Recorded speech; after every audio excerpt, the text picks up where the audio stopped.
யாழ்ப்பாணம் கொக்குவில் பகுதியில் இடம்பெற்ற வாழ்வெட்டு சம்பவத்தில் இளைஞனின் கைவிரல் ஒன்று துண்டாடப்பட்டுள்ளது.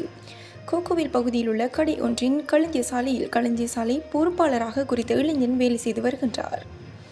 அந்நிலையில் மோட்டார் சைக்கிளில் வாள்களுடன் வந்த இருவர் களஞ்சியசாலைக்குள் அத்துமீறி நுழைந்து வேலையில் இருந்த இளைஞன் மீது வாழ்வெட்டு தாக்குதலை மேற்கொண்டுவிட்டு தப்பிச் சென்றுள்ளனர். வாழ்வெட்டில் இளைஞனின் கைவிரல் துண்டாடப்பட்டுள்ள நிலையில் இளைஞன் யாழ் போதனா வைத்தியசாலையில் சிகிச்சை பெற்று வருகின்றார். சம்பவம் தொடர்பில் கடையில் பொருத்தப்பட்டிருந்த கண்காணிப்பு கேமராவில் பதிவான வீடியோ காட்சிகளின் அடிப்படையில் தாக்குதலை நடத்திய இருவரையும் போலீசார் இனம் கண்டுள்ள நிலையில் அவர்களை கைது செய்ய நடவடிக்கை எடுத்துள்ளனர். ஆடையின்றிய நிலையில் உந்துருளியில் பயணம் செய்தமைக்காக கைது செய்யப்பட்ட இளைஞர் தாம் சுதந்திரமாக வாழ விரும்புவதால் தனது ஆடைகளை கழற்றியதாக போலீசாரிடம் தெரிவித்துள்ளார்.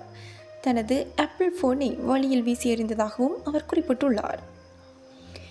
நேற்று அகங்கமவில் உள்ள ஒரு விருந்தகம் ஒன்றிலிருந்து புறப்பட்ட அவர் பீதுருதாலகால மலைக்கு செல்ல விரும்பியதாக விசாரணையின் போது குறிப்பிட்டுள்ளார். தாம் உந்துருளியில் செல்லும்போது அவ்வப்போது ஆடைகளை கழற்றி எறிந்ததாக அவர் தெரிவித்துள்ளார். தனது செயல்களுக்கு பொதுமக்களின் எதிர்ப்பினையும் கவனிக்க விரும்பியதாகவும் அவர் குறிப்பிட்டுள்ளார். கொழும்பு கண்டி வீதியில் நிர்வாண நிலையில் உந்துருளியை செலுத்தி சென்ற அகங்கமவைச் சேர்ந்த 23 வயதுடைய இந்த இளைஞரை கடுகனாவ போலீசார் கைது செய்துள்ளனர். இடையில் பல்வேறு போலீஸ் நிலையங்களைச் சேர்ந்த போலீசார் அவரை கைது செய்ய துரத்தினர். ஆனால் அவர் தனது அதிக இயந்திர திறன் கொண்ட ஊந்துருளியில் வேகமாக சென்றதால் அவரை கைது செய்ய முடியவில்லை.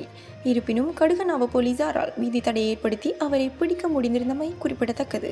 சட்டவிரோதமாக நாட்டுக்கு கொண்டு வரப்பட்ட 18 லட்சம் ரூபாய் பெறுமதியான சருமத்தை வெண்மையாக்குவதற்கு பயன்படுத்தப்படும் கிரீம்களுடன் பெண் உட்பட 2 கட்டநாயக்க விமான நிலைய சங்க அதிகாரிகளால் இன்று கைது செய்யப்பட்டுள்ளார். நீர்கொழும்பு பிரதேசத்தை சேர்ந்த நபர் ஒருவரும் கொழும்பு கொட்டாஞ்சேரி பிரதேசத்தை சேர்ந்த பெண் ஒருவருமே கைது செய்யப்பட்டுள்ளனர். சந்தேக நபர்கள் இருவரும் மலேசியாவில் இருந்து இன்றைய தினம் காலை 9:17 மணியளவில் கட்டநாயக்க விமான நிலையத்தை வந்தடைந்துள்ளனர்.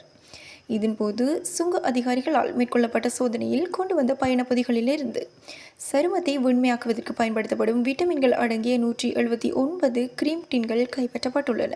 தேசிய மருந்துகள் ஒழுங்குபடுத்தல் அதிகார சபையின் அனுமதியின்றி இந்த கிரீம்கள் நாட்டுக்குள் கொண்டு வரப்பட்டுள்ளதாக விமான நிலைய சுங்க அதிகாரிகள் தெரிவித்துள்ளனர். மேலும் சம்பவம் தொடர்பான மேலதிக விசாரணைகளை விமான நிலைய சுங்க அதிகாரிகள் மேற்கொண்டு வருகின்றனர். பாதாள உலக குழு தலைவர் கனிமுல சஞ்சீவ கொலை தொடர்பாக கைது செய்யப்பட்ட துப்பாக்கிதாரி கடந்த ஆண்டு டிசம்பரில் கந்தானியில் நடந்த துப்பாக்கிச் சூட்டிலும் தொடர்புடையவர் என அடையாளம் காணப்பட்டுள்ளார்.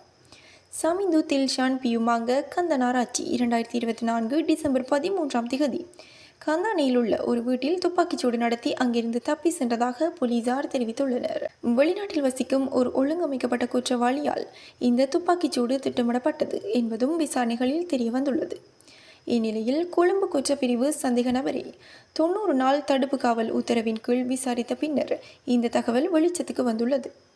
27 வயதான சந்தேக நபர் 2025 பிப்ரவரி மாதம் கொழும்பு நீதிமன்றத்திற்குள் ஒரு சட்டத்தரணியாக மாறுவேடமிட்டு கனிமுல சஞ்சீவ மீது துப்பாக்கிச்சூடு நடத்தினார் என்பது குறிப்பிடத்தக்கது. இதுபோன்ற செய்திகளை உடனுக்குடன் தெரிந்து கொள்ள மீரா தமிழ் சேனலை சப்ஸ்கிரைப் செய்து இணைந்தீர்கள்.